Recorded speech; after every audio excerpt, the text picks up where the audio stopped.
بسم اللہ الرحمن الرحیم۔ جب تک کسی شخص سے بات چیت نہ ہو اسے حقیر نہ سمجھو۔ جب تم کسی شخص کو اس کی دولت کی وجہ سے عزت دینے لگو تو یاد رکھنا تم ایمان گنوا چکے ہو۔ شخصیت پرستی بت پرستی سے زیادہ خطرناک ہے۔ بت کا دماغ نہیں ہوتا جو خراب ہو جائے، لیکن جب تم انسان کی پوجا کرتے ہو تو وہ فرعون بن جاتا ہے۔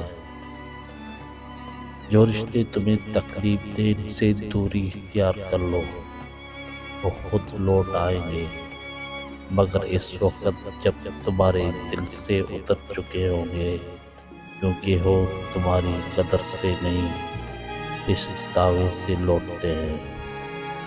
عقل مند سوچ کر بولتا ہے اور بے وقوف بول کر سوچتا ہے۔